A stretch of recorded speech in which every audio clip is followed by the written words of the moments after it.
요한복음 10번째 시간입니다. 물 좀 달라는 이입니다.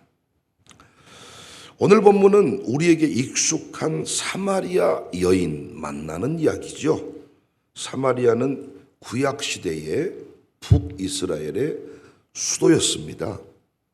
주전 722년경 북이스라엘은 신흥 강대국인 아수르에 의해서 멸망을 당합니다. 이때 아수르가 펼친 잔인한 정책이 하나 있었는데 유대인들의 피를 섞어버리는 것이었어요. 그래서 이 북이스라엘 백성들을 포로로 잡아가서 다른 지역에 살게 하고 북이스라엘 땅에는 다른 지역의 포로들을 데려와 결혼을 강제로 시켜버리는 것이었습니다. 민족의 정체성을 말살시키고 급기야 아수르 제국을 통합시키려는 종교색을 없애버리고 이 통치가 수월하도록 자기 나름대로 만들어낸 잔인한 정책이었습니다. 늘 그렇지만 이런 상황에도 끝까지 견딘 자들이 있었어요. 그럴 수 없다. 우리는 결코 이방인들과 결혼할 수 없다. 견딘 자들이 있었고 협박을 이기지 못하고 어쩔 수 없지. 내가 이 상황을 바꿀 수 있나? 그러면서 결혼을 한 자들이 있었습니다. 그런데 아수르는 멸망당하잖아요. 제국의 역사가 영원히 간 적이 없어요. 세상이 뒤집어지고 나니까 견디지 못하고 피를 섞어버린 자들 어떤 취급받겠습니까? 괴 취급받겠잖아요. 야, 어떻게 그렇게 신앙의 어떤 그 정조를 그렇게 쉽게 포기할 수 있단 말인가? 그래서 갈릴리가 있고 유대가 있고 그 사이가 사마리아예요. 그러니까 우리로 말하면 남부 지역에서 북부 지역으로 올라가려면 당연히 중부 지역을 통과를 해야 되는데 유대인들은 얼마나 이 사마리아 땅을 싫어했냐면 중부 지역을 통과하기 싫으니까 이를테면 강원도를 거쳐서 가는 이런 상황입니다. 그런데 오늘 본문에 예수님이 뭐라고 합니까?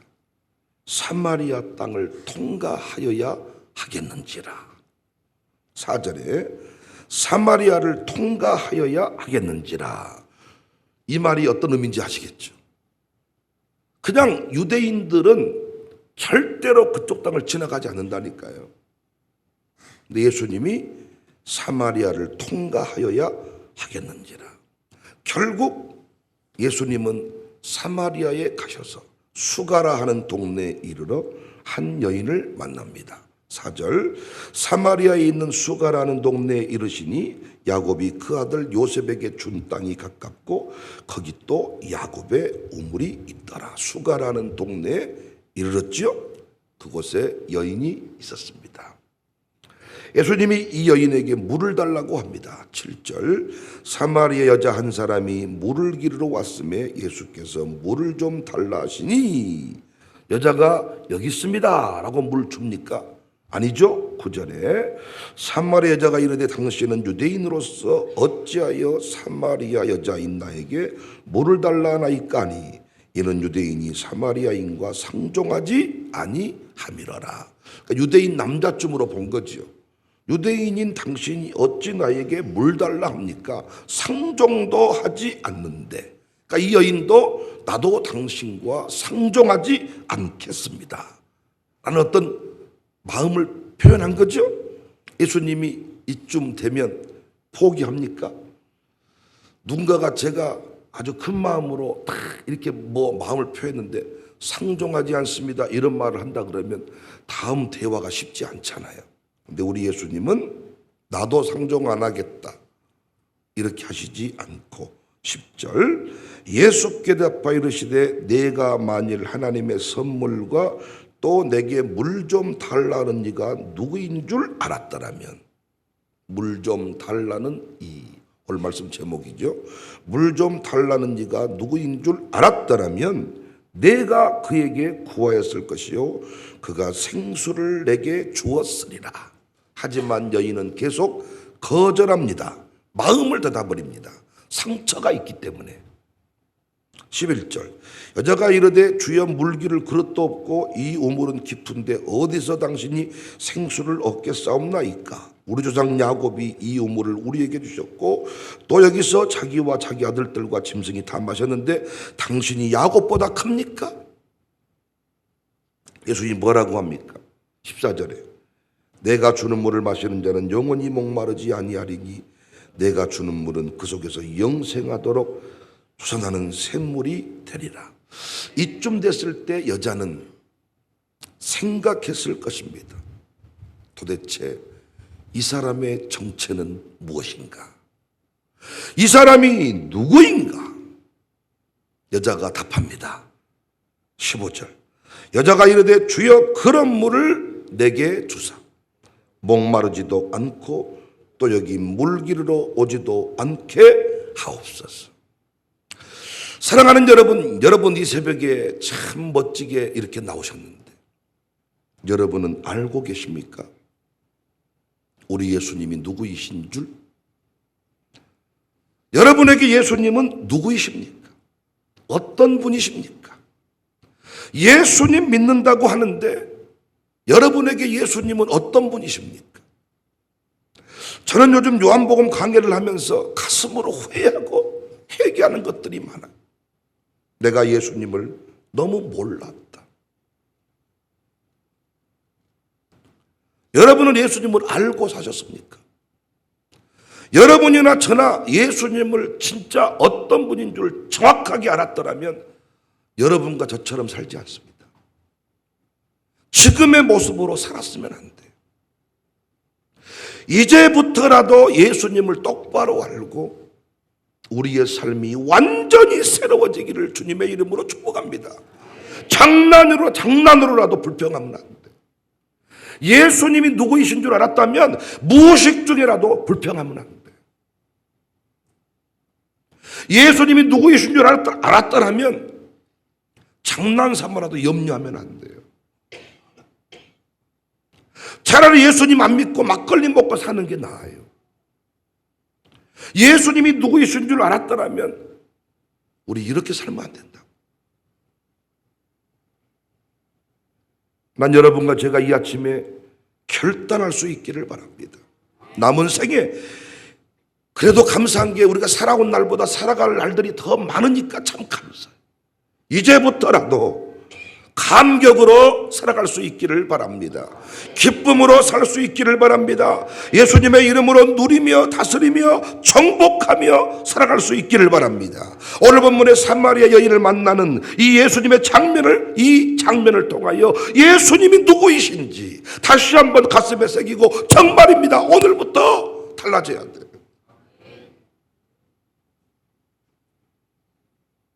예수님의 말씀이 기전을 때리지 않습니까? 10절에 내가 만일 하나님의 선물과 또 내게 물 좀 달라는 이가 누구인 줄 알았더라면, 지금도 죽음을 생각하는 사람들이 예수님이 누구이신 줄 알았더라면, 불평하고 있는 당신에게 주님이 말씀합니다. 물 좀 달라는 이가 누구인 줄 알았더라면, 새벽에 나와 기도하라고 말한 이가 누구인 줄 알았더라면 너 새벽에 안 나오겠냐? 헌신하라고 말씀하신 이가 누구인 줄 알았더라. 기도 좀 하자 얘기했던 그분이 누구인 줄 알았더라면 지금이라도 늦지 않았어. 예수님 바로 알고 우리부터 달라져야 돼. 우리부터. 그리고 그 예수님을 내 삶 전체를 통하여 증언하는 삶을 살아야 돼. 우리가 중요한 것이 예수님을 증언하는 통로가 되기 때문에. 내일부터 공부할 내용이지만은 이 사마리아 여자가 예수님을 전한다고요. 예수님을 전한다고. 우리 예수님이 어떤 분이신가? 오늘 본문을 통해서 보니까 편견의 벽을 깨뜨려 버리신 분입니다. 누구도 가지 않았던 그 길, 유대인이라면 당연히 가지 않았던 그 길, 사람들이 당연히 그 길로 가면 안 된다고 여겼던 그 길을 우리 예수님은 통과하셔야겠다. 마치 여리고에 삭개오를 만나러 가시는 예수님의 모습을 연상할 수 있습니다. 왜 그곳에 가십니까? 사랑하는 그 여인이 있었기 때문입니다. 왜 그곳에 가십니까? 구원해야 될 한 영혼이 있었기 때문입니다. 여러분과 제가 삶의 목표를 어디에 두어야 되느냐? 사람들이 무슨 말을 하든지 어디로 가든지 오늘 우리 양육사가 기도했던 것처럼 사람들의 말을 듣지 아니하고 오직 여호와를 앙망하며 하나님의 뜻을 이 땅에 이루어드리는 삶, 통과하여야 하겠는지라. 무슨 말을 하든지 나는 그 길을 가겠다. 우물 안 개구리로 살지 말고 편견을 버리고 고장난 생각을 버리고 우물 밖 개구리로 살자. 우물 안에서 바라본 하늘과 우물 밖에서 바라본 하늘은 분명히 달라요. 내가 예수님이 누구이신 줄 알고 살 때와 그렇지 못할 때 인생은 다릅니다. 뜻을 정하며 걸으신 분이 우리 예수님. 우리도 그렇게 살아야 돼. 주님이 명령하신 그 길을 사람들이 말한다고 안 가고, 덥다고 안 가고, 춥다고 안 가고, 손주 때문에 안 가고, 아들 때문에 안 가고, 딸 때문에 안 가고, 직장 때문에 안 가고, 그게 아니죠. 다윗은 사람들의 말에 멘탈을 놓지 않았습니다. 대적들의 비난, 왕의 팩트 공격, 형의 꾸지람 다 이겼습니다. 우리 안에 편견이 있습니다. 누구는 되고 누구는 안 되고, 어디는 되고 어디는 안 되고, 어떤 사람은 좋고 어떤 사람은 나쁘고, 언제는 되고 언제는 안 되고, 웃기는 소리입니다. 오늘 예수님의 이 모습을 우리 예수님께서 누구이신 줄 알았더라면, 누구인 줄 알았더라면, 예수님이 누구십니까? 편견을 깨뜨리시고 영혼을 구원하신 분이십니다. 사람들이 뭐라고 말하든지 간에 뜻을 전하고 길을 걸어가신 분입니다. 끝내 하늘의 뜻이 이 땅에 이루어지게 하는 전능자이십니다. 우리도 그 예수님의 길을 따라가야 돼. 편견의 벽을 깨고 성령이 역사하시면 안 될 일이 없습니다. 못할 일이 없습니다. 상황이 중요하지 않습니다. 오직 여호와를 앙망한다는 말이 그 말입니다. 사람들은 모르는 길이니까 사람들의 말을 들어버리면 엉뚱한 길로 간다는 거예요. 그래서 이 위기의 때는 지금 사람의 말을 들으면 안 됩니다. 오직 여호와를 앙망하며 길을 걸어가는 것입니다. 우연찮게 영상을 하나 보았는데 나무 풍수지리학, 진짜 제가 얘기를 딱 들으니까 순간 두려움이 생기더라고요. 무슨 말인가 봤더니 방 안에 나보다 키가 큰 나무가 있으면 집안에 우환이 끝나는 거예요. 그러고 보니까 다 나보다 큰 나무야. 제 방에 책상을 가리려고 나무를, 엄청 큰 나무를 갖다 놨거든요. 순간적으로 치워야 되나? 집안에 넝쿨로 자라는 식물을 키우지 말아요. 당신의 인생이 꼬인데. 최근에 제가 어떤 식물에 감동하고 있다고, 고구마순 같은 넝쿨을 지금 키우면서 순간적으로 치워야 되나? 그리고 또 나무 풍수질이야. 건물 외벽에 넝쿨 타고 올라가는 짓 하지 말아요. 자식이 안 풀린대. 아이비리그 대학에 심어져 있는 청라, 그 넝쿨 식물을 심고 싶은데 심지 말아요. 야, 순간적으로요, 딱 얘기 듣는 순간 사람들 움직이겠다. 누군가가 딱 신령한 사람이 수염 기르고, 당신 집안에 당신보다 큰 나무가 많구만, 당신 그 나무 당장 치워. 그 나무 안 치우면 당신 인생 되는 게 없어. 나무가 사람을 내려보면 안 된다는 거예요. 넝쿨 식물 집안에 있구만. 이야, 이런 편견. 제가 넝쿨 식물 방 안에 있고 나보다 큰 나무가 집에 있지만, 방에 있지만, 우리가 얼마나 부흥하고 잘 되는지를 보여줘야 되겠어. 사람들은 이런 말도 안 된 편견의 벽에 갇혀서 인생을 그 한계 바운다리 안에서 그냥 살아가는 것입니다. 우리 예수님을 만났으니, 제한이 없으신 그 예수님을 만났으니 누구든지와 어디든지 가서 다스리고 정복하고 사랑하고 축복하고 세워갈 수 있기를 바랍니다. 우리 예수님이 누구이신가?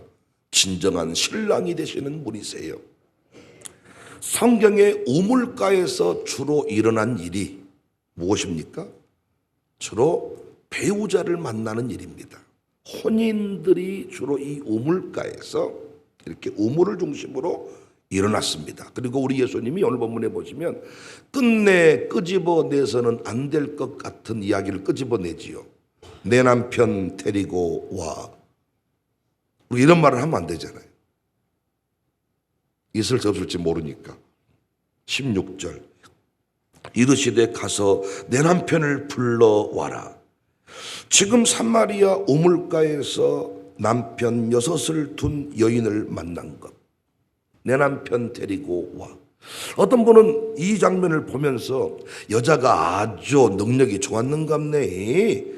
남자를 아주 몇 명을 바꿔 지어버린 거예요. 이렇게 말하기 쉬운데 당시 문화를 생각하면 그렇게 말할 수는 없는 거죠. 왜? 당시 여성의 인권이 미비했잖아요. 숫자에도 포함시키지 않았잖아요. 여자에게 무슨 남자 선택 권한이 있습니까? 여기 이 남편이 여러 명 있었다는 것은 버림받았다는 이야기로 보는 게 더 옳지요. 힘이 없어서 버림받았다는 것입니다. 누구에게도 위로받지 못하고 누구에게도 사람 대접받지 못하고 살았던 이 여인. 예수님은 이 여인을 구원하시기 위하여 사마리아로 통과하여야 하겠는지라. 그리고 그 여인을 만나서 끄집어낸 얘기가 뭐예요? 만족의 이야기고 남편의 이야기였습니다. 여기 이 여인이 누구냐? 이 여인이 누군지 아시겠어요? 이 여인이 여러분과 저예요. 세상의 만족을 찾아서 이리저리 기웃대면서 버림받고 처절한 상처를 가지고 사람들과도 어울리지 못하는, 왜 이 여인이 지금 누구도 나오지 않는 강렬한 태양이 내리쬐는 대낮에 우물가에 왔습니까? 사람이 싫은 거예요. 사람 만나 대화 나눌 자신이 없는 거예요. 사람 만나 밥 한 끼 먹을 자신이 없는 거예요. 버림받고 보니까 사람들이 다 미워 보이는 겁니다. 여러분도 상처가 충만한 사람 특징이 뭐예요? 사람을 못 만납니다. 가정교회 못 들어갑니다. 사람이 두렵습니다. 무슨 말을 하면 나를 죽일 것 같습니다. 은둔형의 토리가 되는 겁니다. 이때 우리 예수님이 우물가에 가셨어요. 말씀하십니다. 성경에서 신자를 신부라 하고 예수님을 신랑이라 하잖아요. 우리의 구원을 혼인에 비유한 것은 진정한 기쁨, 영원한 기쁨, 행복한 동행, 이 모든 것이 예수님을 통해서 주어진다. 예수님이 목마르지 않는 샘을 주신다. 신랑과 신부의 만남 이야기입니다. 사랑하는 여러분, 우리 예수님이 영원한 신랑이, 영원한 남편이 되어 주십니다. 그분에게 만족이 있습니다. 그분은 나를 버리지 않습니다. 그분과의 동행이 행복입니다. 할렐루야. 14절 내가 주는 물을 마시는 자는 영원히 목마르지 아니하리니 내가 주는 물은 그 속에서 영생하도록 솟아나는 샘물이 되리라. 이 샘물이 뭘 상징합니까? 이 물이 미네랄 워터입니까? 이 물이 해양 심청수를 말하는 겁니까? 이 물이 무슨 물을 말합니까? 이 물이 뭘 상징합니까? 이 물은 성령을 상징합니다. 요한복음 7장 37절 명절 끝날 곧 그날에 예수께서 서서 외쳐 이르시되 누구든지 목마르거든 내게로 와서 마시라. 나를 믿는 자는 성경에 이름과 같이 그 배에서 생수의 강이 흘러나오리라 하시니 이는 그를 믿는 자들이 받을 성령을 가르쳐 말씀하신 것이다. 예수님 이때 여자가 뭐라고 말합니까? 15절, 여자가 이르되 주여 그런 물을 내게도 주사 내게 주사 목마르지도 않고 또 여기 물기를 오지도 않게 하옵소서. 신랑 되신 예수님을 통하여 우리가 누릴 수 있는 게 뭡니까? 성령님의 생수입니다. 이 아침에 뭘 구하셔야 돼요? 여러분, 이 아침에 육적인 것을 구하지 말고 성령으로 충만하게 하여 주옵소서. 성령 충만을 받으면 여러분 인생을 다 바꿀 수 있어요. 신랑 되신 예수님을 통해 우리가 누리는 특권이 뭐냐? 성령을 받는 것입니다. 성령.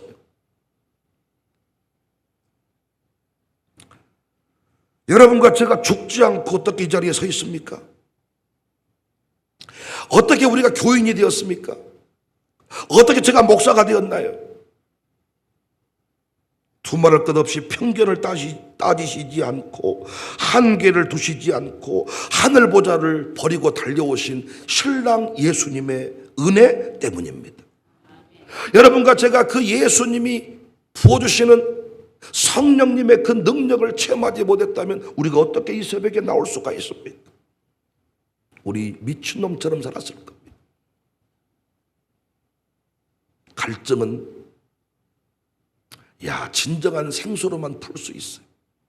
콜라를 먹으면 갈증이 풀리는 것 같지만 더 큰 갈증이 몰려오고 끝내 내 몸을 망가뜨립니다. 그러나 미네랄 워터 생수를 마시면 우리 세포들이 춤을 춥니다. 우리에게 가장 좋은 것이 성령이십니다. 예수님 믿으면 무엇이 좋냐? 성령이 예수님의 이름으로 역사한다는 거예요. 예수님의 이름으로 선포되는 곳에 성령님이 역사하십니다. 성령님이 일을 칩니다. 성령이 부어집니다. 이것이 중요한 거예요. 똑같은 양육사인데 김수현 집사인데 이 자리에 대표 기자로 딱 서잖아요. 성령이 역사합니다. 사람을 사람으로 보니까 문제가 되는 거거든요. 교회를 그냥 건물로만 보니까 문제가 되는 거거든요. 이 안에 성령이 운행하시는데 성령이 운행하시는 것을 보지 못하니까 목사가 하는 말 그냥 개인적인 말로 듣는 거예요. 왜 저렇게 말씀하신다냐? 성령이 세워서 성령이 교회들에게 말씀하신 것으로 받지 못하니까 인생이 바뀌지 않는 것입니다. 나는 못하지만은 성령은 하십니다. 오늘 또 내 아들 딸들이 인생에 방탕을 하고 어려운 자리에 있으면 예수님의 이름으로 명령하며 축복하며 기도하십시오. 예수 이름으로 기도할 때 성령이 역사해서 우리 아이들 심령을 바꾸고 생각을 바꾸고 행동을 바꾸고 열방의 중심에 서게 될 것입니다. 성령 안에 모든 것이 있습니다. 이 시대 교회가요 상담하고 애연 쪽으로 흘러가는 것이 아쉬워요. 옛날에는요 1000명, 2000명, 수백 명들이 기도원에 모였을 때 일일이 상담 안 해줬습니다. 성령이 운행하셔서 남편에게 얻어맞고 온 사람한테는 남편 상처를 치료해주고 시어머니 상처는 시어머니를 치료해주고 다 그 안에 암 걸린 사람은 암을 치료해주고 성령이 나타나셔서 역사했는데 지금 이 시대는요 목사가 1대1로 다 시어머니 상처 어머니 상처에서 상담학 박사가 되어야 목회가 된다고 말합니다. 어떻게 1000명 상담합니까? 10명만 상담해도 쓰러져 버립니다.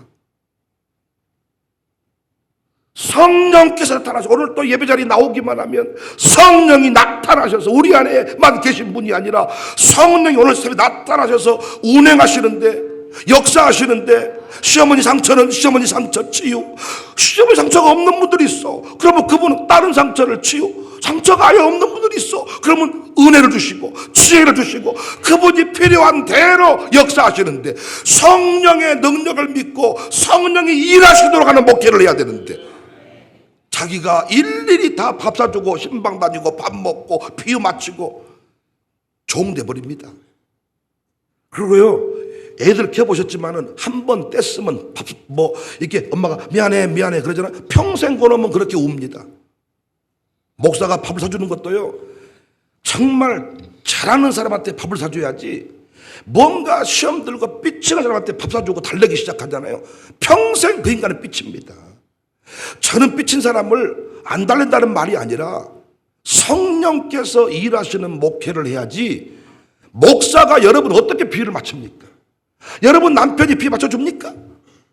여러분 부인이 맞춰줍니까? 부부도 못 채워주는 것을 목사가 어떻게 채워준답니까?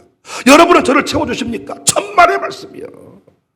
여러분이 저를 잘 도와주는 목회지만은 깊은 것들은 서로 터치가 안 될 때가 많잖아요. 그때 필요한 게 뭡니까? 새벽 기도입니다.